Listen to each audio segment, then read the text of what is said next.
Hey everybody, it's Kerry with Alice Eats the Apple, and I'm here today with my good friend Wendy Hutchinson. Hello. Nice to be here. She is the world's best at Marconics, which is this new energy.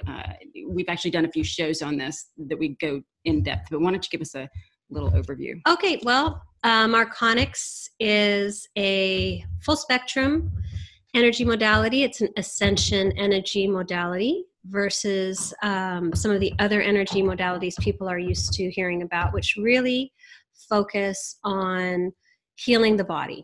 So other energy modalities are really focused on healing the human body. Marconics energy is an ascension modality, and our focus is raising your vibrational frequency and energetic signature to the highest and best possible place, because your life is a full reflection and in full resonance with the frequency you hold.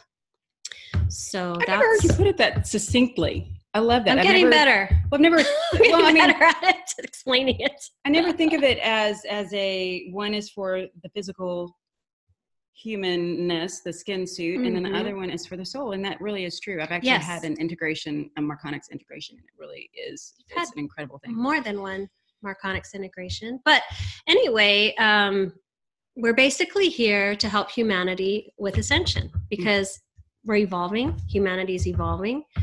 Our energetic signature is rising, and that's what ascension is. It's just going higher and higher vibrationally and creating a better and better human experience here in your life. Well, and I think it also brings you, I think the higher you go, it brings you closer to your higher self. And I always thought of it as it expands the body so that it can inhabit. So higher and fuller aspects of yourself can integrate in. Right. So if you do a Marconics recalibration, which is a full spectrum experience where we pull out, 51% of your karmic debris, we leave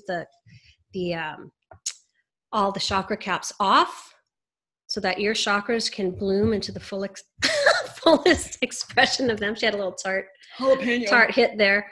Once your chakras expand, you start to awaken to remembering to who you are. No, it really is true. Your abilities come online. Kind of faster. It's an accelerant. Speeding stuff up. It's a life accelerant for the process. So that get in touch with her because she has some great things. She offers a lot of different things between coaching, because once you sort of take off the governor on the car and now the car will drive super, super fast. You sometimes need to know how to drive the car. It can be unsettling for people. Yes. Yeah. So today I really wanted to talk about something that happened to me last week. It was sort of a higher self integration, kind of. Yeah. So you were asking me about the higher self earlier and what I thought that meant. And I look at the higher self as the huge aspect, like the big part of me. And the big part of me decided to come down and experience this world here. And it's just an itty bitty tiny part of me. And so I think that again, kind of echoing what we just talked about, the more we expand, the more of our higher self can come in. And then you start manifesting quicker and you start remembering things and you can kind of see through the veil a little easier. And that kind of happened last week. That's huge. Yes. And it always begins with me before I take a big step forward. It's not very pretty. I end up doing a lot of, I get really angry. So last Thursday, I'm driving the kids to carpool. Fortunately, most of the kids were out of the car at this point, and I start crying, and I don't know why I'm crying, and I'm upset. No. But it's this, whoa, is this me? What is this? And then I get angry, and I got really angry. I mean, I told the universe that it needed to F off and everybody in it. And I've been asking for more clarity, basically for the veil to drop. And I'm thinking, where is everybody? And why is it that that you guys have asked me to do these things and I'm going out with this publicly and I don't even know if this shit's real, really. I'm still back there. I mean, I've been doing this now for years. I've had incredible experiences and I'm still asking if this shit's real. And of course I know it's real. Why is our default human? And why do I need more Validation. Yeah, more validation. Confirmation. Because I think everybody is programmed, and it's definitely a programming, not to trust ourselves. I think it is. I think it is a programming, but I think it's also how we came in. I think with that veil of not knowing who we really are, what we really are, because we need to experience this as a human with all of our gifts sort of cut for most of us. Mm-hmm. I think the default is human. And I think we are human, right? Well, we are, but not really. Why is it that I can see dead people, I can get communication, I can hear them, and sometimes I can actually hear them, mm-hmm. and then that fades, and it's like, was that real? And then I start questioning again. And so it's that integration between needing the outside validation and just knowing. And that's what happened. And I realized that when I get angry like that, and it's anger to the resistance of the expansion. And then I expand, I'm like, oh, yeah, okay, yeah, I know that's it. I have a good metaphor for that. Go for it. What that's about. So I know that as a lobster grows, this is mine, their shell remains the same size. Right. So they have to crawl under a rock and shed their skin, and it's super uncomfortable. And they don't do it until their shell is so tight. Uncomfortable mm-hmm. and tight, and there's so much resistance that they have no choice but to go under the rock and shed that shell until a new one is found, and they're vulnerable or grown. They're raw and exposed and vulnerable, and they're hiding under there. It's very uncomfortable for them until they get the new shell. And as we evolve spiritually, we're going to go through these periods of extreme discomfort, and humans love to resist change. We do.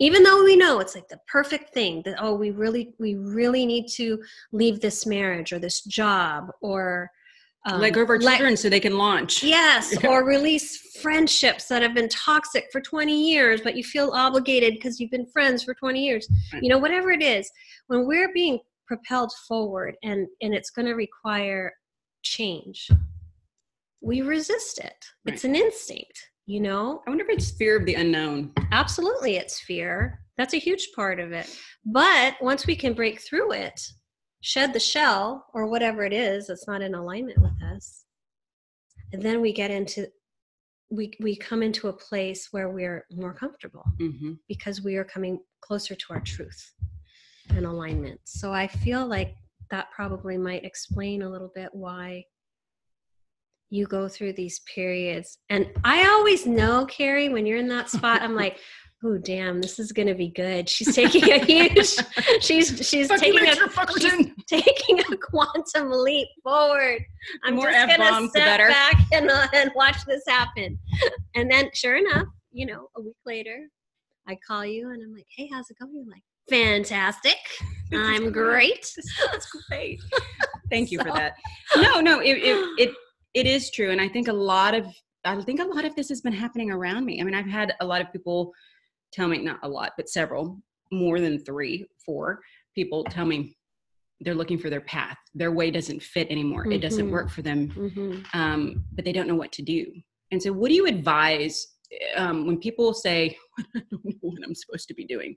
What do you say to them? The first thing I say is recognize the process, right? You having that thought is your first clue that you're not where you need to be. Right? So if it occurs to you, then... If it occurs to you, or you have this unsettled feeling, or it looks like your reality is falling apart, that's the universe pushing you in a new direction. And it's trying to push you into alignment with what you're meant to be doing, not what you think you should be doing. So many of us are trying to fit in a box and do what we think we should be doing, mm-hmm. what people expect of us, or what career our parents wanted for us, or how we're supposed to, be in a relationship or show up, and instead of being authentic. So when you start getting that pull, pay attention, stop, pause, and give yourself some space to figure it out. Don't go to the bar. That's not where you're going to figure it out. Don't medicate. Yeah, if you're self-medicating, that's not where the answer is. You might feel better for the 2 hours you're slamming shots, but I don't think you do. You're not going to feel better. You're not going to get the answers there. You're just delaying the inevitable.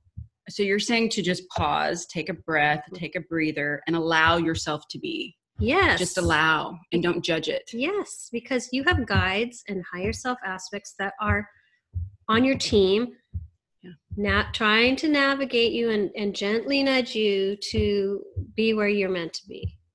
But like you said, human nature, people resist it all the time, and it makes it so much harder. We have to actually ask also, if we're really struggling and we need help, this is a free will zone. So you actually need to ask for help, ask for guidance. Who do I ask, you might say? Ask the universe. It doesn't have to have a name. Just ask the universe. They know who you're talking about. Your guides, whoever, they know you're asking for help. Ask for direction, ask for clarity, ask for a sign that's going to point you in the right direction, and it'll show up. But they cannot intervene here unless you ask, because this is a free will zone. But I think sometimes they can intervene. I mean, I think they can if they sometimes if it's extreme, but the whole point is the human aspect is supposed to figure it out. You can't give the humans all the answers, because then they're not figuring it out and evolving on their own, right? Right. You're not getting the lesson from the inside out. And apparently that's why we're here, that we could sit on the other side and watch it. But being involved is it provides us with just exponential amount of growth. Anyway, Exactly. So yeah, I think that it is uncomfortable, and it is a lot of times, I think, to get your attention, things have to get louder and louder. And that is one thing that I cursed to the up above group is I said, and what are you going to do? Am I going to get cancer again? Am I going to have a heart attack? Do I have to lose somebody? I don't want to play by that either, because that's fear. It is, and yeah, I think you can. But I will say the harder you resist and the longer you take, the more extreme your physical reality is and circumstances are going to be until they get your attention. Because you no longer resonate too. I mean, I think a lot of times I'm seeing that too. It's where people don't resonate with a friend, a job, a person, and it just doesn't work. It's like they miss each other, the dates, they don't get each other, their feelings get hurt. And I think that's what happens too, is that oftentimes in relationships, when you force something together, it's like trying to force two kids together that don't want to play. They fight. And it becomes more and more difficult. Right. Exactly. And because it's not in alignment. Well, someone's feelings are going to get hurt, and someone doesn't like confrontation, and someone doesn't. Well, I think the whole thing is, as you evolve, your vibrational frequency is changing. You're going higher, and some people choose to remain the same. So the gap is going to get wider and wider, and the interaction between the two people is going to get strained, very strained, and then it'll start to feel really uncomfortable, and then something's going to snap, or it's going to implode, because eventually you're just not in the same bandwidth anymore. See, that's happened to me recently with a very close relationship, and I had to do the work behind that and figure out where could I have done that differently? When did I see the signs? Why did I have to wait for it to get to a point? Because change is uncomfortable.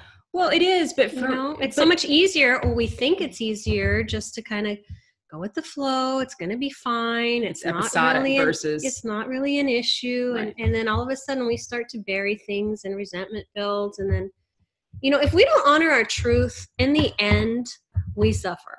Yeah, but it's about trusting your truth too. It's about knowing what your truth is. Trust is a huge part of it. Right. And so that's why we need to give ourselves the grace and get silent. If you're not giving yourself space to connect to yourself, you're going to get blown off course very easily.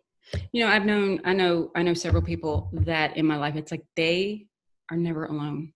It's not a judgment, but I realize it's because they don't want to be alone with themselves. Right. Because guess what? If they're not alone, they don't have to look at their stuff. They don't have to hear the inner dialogue. Right, which is their stuff, right? Because God knows what they'll find. We have friends, I think both of us know people who are so busy that they never allow themselves a moment to actually feel. Mm-hmm. Mm-hmm. And that's a tough place to be. It is because you get so far off course. You know, you get so far from your inner compass and alignment that it becomes very difficult. You don't even know who you are. You lose yourself in that space all the time. I feel like a paint splat. And so when this morning you were here and I was frenzied, which apparently I get in that state quite often and quite easily. But it is. I have to remain grounded, and grounding takes time. And it takes, Rock the Divine. I want her on the show. I love her. She puts out these little clips, and this is how you ground. You can do the whole process and make it really, really tough, or you can just think about your feet, think about the ground, draw your awareness to your feet, boom. That's like that serves as an instant, you need to get grounded. And it works for me. And anyway, that's what she says. And so we're talking about the paint splat. This morning I felt like it's like if you take a thing of paint and you drop it and it just goes, and I felt like I was in a million pieces and I hit it, like pull back up and and become me again. So yeah, so let's, I don't know where this is going to go, where this new revelation will go, but I think it'll be fun. Well, I think it's always huge when you have a higher self integration. How many have you had? Okay, not a number, but you've had some pretty significant ones, right? Yes, I've had many.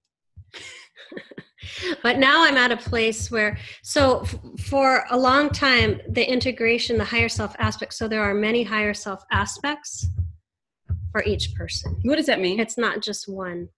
It means there are higher vibrational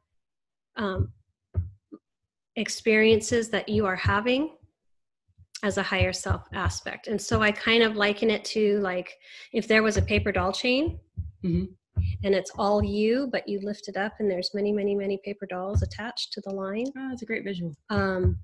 There's a lot of higher self aspects. And then ultimately you get to your golden, you get to a place where your golden aspect, which is the culmination of all those different paint colors you're talking about.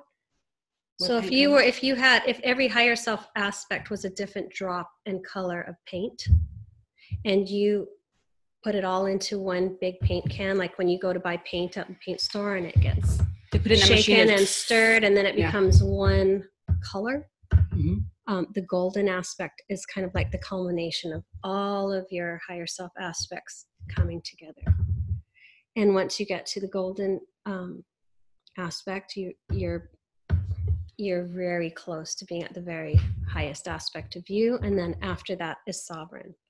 So all the integrations, higher self integrations up to gold are you, but it's almost like a higher aspect of you, and it feels like another part of you. It does not feel embodied. It feels like you connect and you're talking to a friend, or you're connecting to another aspect. So that's your guide. I mean, a lot of times those are your guides, and that's your higher self lineage. Once you get to gold, it still feels very much like it's another. My golden had a name, a name that I connected with, and I learned so much. You learn so much if you can foster that connection to the higher self, because they're downloading information to you all the time. They're guiding you all the time on the astral. They're guiding you in lucid dreams. They're guiding you in your everyday life. But beyond golden is sovereign. What does that mean? When you go sovereign, then you have fully embodied every aspect of yourself, and you are no longer connecting to another aspect. It's all you. It's like you stepped fully into your Can you do that essence. As a human? Yes. How do you not transition right then? How do you carry that energy here? Because as you go higher, your field is growing. I mean, Marconics, that's what Marconics is about. It's about expanding your auric field so that you can hold the vibration of that oversoul energy. So you're spreading it out so that it's your field contained. Becomes huge. Easier. Yeah. I just read a book. I can't remember what it was called, but it was about this woman who was, she was struck by lightning here in Houston. She was a Jewish woman. Changed in a flash. Yes. I heard her. Oh, yes. We went together. We went together. Yeah. Anyway, what happened was she transitioned, and because she was struck by lightning, so she basically died. Her soul left her body. She expanded. She experienced heaven, or what was perceived by her to be heaven. You know, connected with God. Had all these downloads and knowings of information. Mm-hmm. And then she decided to come back. She decided to come back into her human body. And they said, you have a choice. You can remain here and continue. Go on as a soul, or you can go back to your life, and you're going to be forever changed by this, and your life is going to change. And she chose, you know, they showed her some things that were going to happen if she chose to come back. She was going to get divorced. She was have a baby, going to have a daughter before she got divorced, all these things. And she was going to suffer greatly because she had been blown apart by lightning, and she was third degree burns. Like, it was going to be a really painful recovery. So she chose to come back, and they said, we're going to have to squeeze you, and it's going to be, it's like Spanx, bone crushing. It's going to be so painful, because when you transitioned, you came out of this finite auric human field, and you expanded to the vibration of, you know, the other side, heaven, if you want to call it that. And she said, no, I want to go back. And they said, okay, I'm going to squeeze you. And she said, they literally had to like compress that expanded energy down and shove her back into her physical vehicle and her auric field. And she said it hurt like hell. You know what I keep thinking of? She said it was rough. I keep thinking of when I went to Whole Foods and I had them debone my chicken, but I had them keep it in a hole because I wanted to make brick chicken, and you know, you smash it down. And so that's what I think of it. It's like they kind of have to like remove your bones to squish you into. They literally had to compress her soul to fit in her physical auric field. So what Marconics does is, when you get recalibrated, we expand your auric field so you can hold that higher light quotient. You can expand to the fullness of you. So that was like a really long explanation of the higher self lineage. But that's hopefully, a great book. Yeah, but that book was great. And anyway, that kind of explains, hopefully in relatable terms, what we're talking about as far as the higher self, you know, lineage. And it's really kind of an expansion of the soul. I think it's very much expansion of the soul. I think that. So congratulations, you just expanded. How in a powerful way. Long way to go. I'm watching this. We have a front that's coming through, and so it's been 80 degrees. It's February 6th, 7th, 80 degrees, and actually I think it was like 84, and it's supposed to drop down to 49. That's Texas for you. Yeah, good one. All right, guys. Well, thank you. We just wanted to share that. We have a couple more little vignettes that we'll post. And so, post your questions if you have any questions. Yes, I think we should do a show where we read them and we answer them. But also, I wanted to tell you, the takeaway is, when you feel yourself resisting and like just sort of getting angsty and getting frustrated, irritated, roll with it. You don't know what's coming. You don't know what type of change you're resisting, and you could be in for the ride of your life. So anyway, that's about it for me. It could be transformative. You could be on the cusp of just the most powerful, incredible experience, and resisting it is actually holding you back and keeping you from it. So embrace change, I guess, is what we're saying, right, Kerry? Yeah. All right, guys. We'll see you soon. Take care. Bye. Bye.